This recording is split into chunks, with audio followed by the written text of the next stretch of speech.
The Native American Storyteller and the Story of Creation, a Shadowbox book and story by Dennis M. Morrison, Sr. Introduction and background. About 10 years ago, I crafted this Indian family from polymer clay, and I hand-painted them. They have, unfortunately, been through the mill. They have been incorporated into various scenes over the years, but this, hopefully, will be their permanent home now. These were actually based on my cartoon series, Chief Tamukwa's Tale, that appeared for about 10 years in Gary Fogelman's Indian Artifacts magazine. And now the story. It is night on Small Creek, some 1,400 years distant. The creek, which runs into a little lake, has been the home for various Native Americans for about 4,000 years now.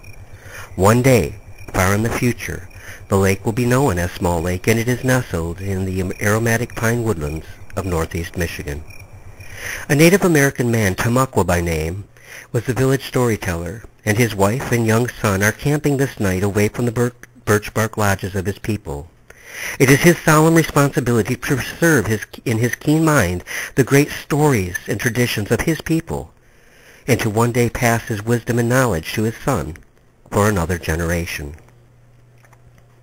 His totem is the bear, a powerful symbol indeed, and his most special friend and companion is this bear that he raised from a small cub. The bear was his constant and most trusted friend, but when not at his side, he was ever watchful of the oracle's family, protecting them from any and all harm. On this warm summer night, the bear sits by the fire with his human family. Ah, the fire. It is small, yet many years in the future, an archaeologist would find the waxy dirt and shards of pottery, small reminders, vague reminders of this night, which in and of itself was just an ordinary night, which would not stand out historically. But the small fire is set in a ring of stones that Tamukwa had gathered and placed earlier before the sun had set. Its flames dispelled the deep dark of the Late Woodland forest which bordered the creek. The fire warms the venison stew in 2 clay pots next to the hearth. These were pots the woman had herself crafted, and she had prepared the stew also with the help of her elderly grandmother.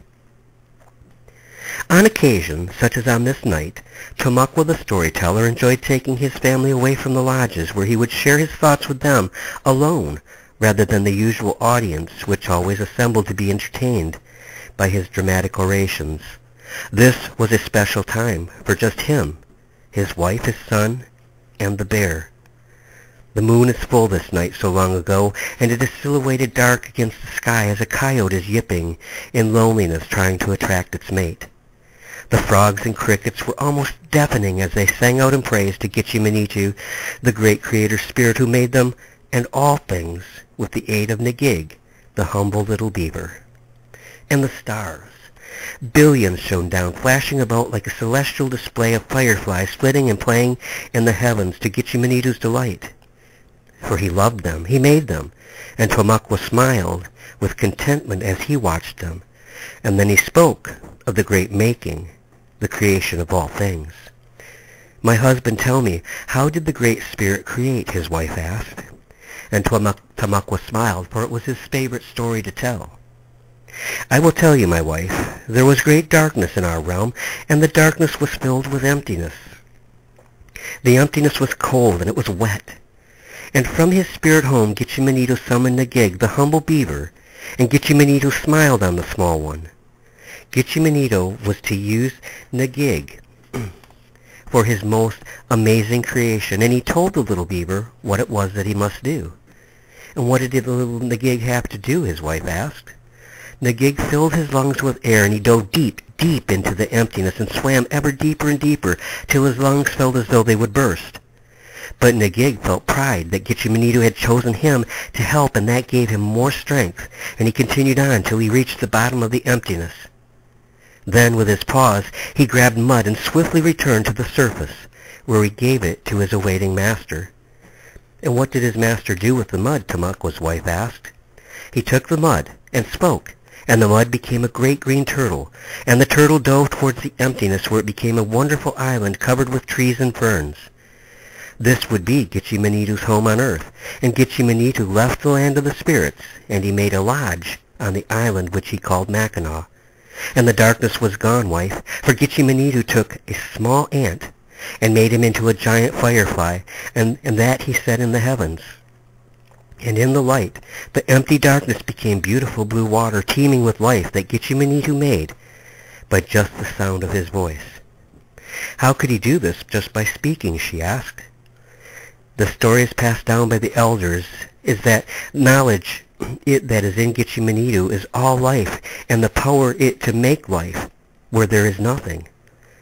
Then he took a handful of sand from the shore of Mackinac, and he raised his hand heavenward, and he blew on the sand, and the grains flew. They flew so fast that they became hot and glowed. And as they slowed in the far distance, those glowing specks of sand he set in place to be the stars that shine down upon us this very night. But the first night was coming, and Gitchi-Manitou saw that the stars alone would not be enough light for the night, and so he took water, and he made it into a glowing orb, and he tossed it into the sky where it was cold, so that it would never melt. And that, my wife, is the very moon which lights our woodlands this night. But Gitchi-Manitou had much more to create. When the great firefly brought a new day, Gitchi-Manitou looked out across the waters, and he thought about what he would like to be there. And as he thought, many great islands rose from the depths, covered with all manner of trees and plants and animals. But of all the animals, he gave life first to the bear, for they found favor in their Maker's sight. Now the world was ready for his most magnificent creation to be shaped.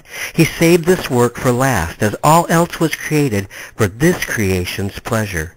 And this creation would be made for Gitchi-Manitou's pleasure, and would be his companion and his friend. And what was that creation, Tamaqua? His wife asked, eyes wide with awe at the creation story. And he continued, Gitchi-Manitou did not speak this creation into being. Gitchi-Manitou did not think this creation into being. He knelt on the moist sand of Mackinac, and with his own hands he began to make a shape. He would cause the water to be still once in a while so that he could look into it and see his reflection, and he caused the sand he was molding to take on his very own appearance. This was man, and Gitchi-Manitou carefully crafted the man into his own image. The body lay there still and lifeless, but strong and muscular in design. And when he was done, Gitchi-Manitou gazed on what he had made, and with the love and pride of a father, he smiled at what he had made. Then Gitchi-Manitou did something very special, my wife, something he had not done with any of the other living things that he had caused to live. He put his face down close to his creation's nose, and he breathed his own breath of life into him. And the man stirred, his eyes blinked, as the beauty of creation held him in awe for the very first time. He sat up, bracing himself with his elbows, and then rose strong and tall as he looked at Gitchi-Manitou and smiled and said, Father. The bear by the campfire yawned and stretched out. Tamaqua's wife's eyes still held awe at what her husband, the oracle, had just spoken, and then she asked, But tell me the rest, Tamaqua, because his creation was not quite done yet, was it? And Tamaqua understood what she was getting at, and he continued, For many moons and for many seasons, Gitchi-Manitou and his son, that he had made from the sand, communed and fellowshipped, and this brought great pleasure to Gitchi-Manitou's heart. Still, he felt a sadness when he would see the man looking at the other creatures who had mates to share their lives with and to bring forth young. Gitchi-Manitou knew he had to create someone for his son. He knew that he must share him.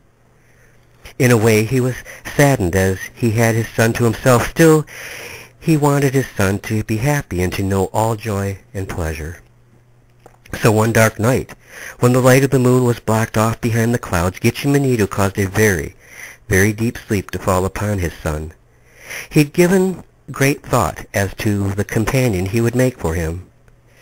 He wanted their closeness to be more special than any other, so rather than merely forming the companion from the sand, he took from his sleeping son bone and muscle and skin, and formed them into a magnificent, soft, and beautiful daughter that he would present to his son.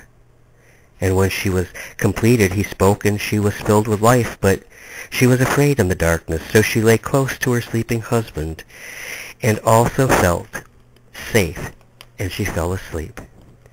And in the morning, when the sun awoke His father was nowhere to be seen, but he looked at the woman by his side and was amazed at her beauty, and he knew that his father had made her special for him.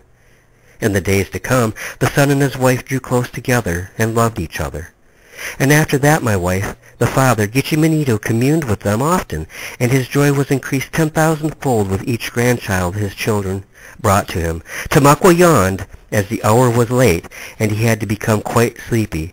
This is how all things came to be, my wife, and I know that first women could not have been any more beautiful than you. And with that they lay by the campfire, their little one sleeping soundly, the bear watching overly protective, and they fell asleep as the celestial fireflies continued their winking playfulness in the heavens until morning's first light.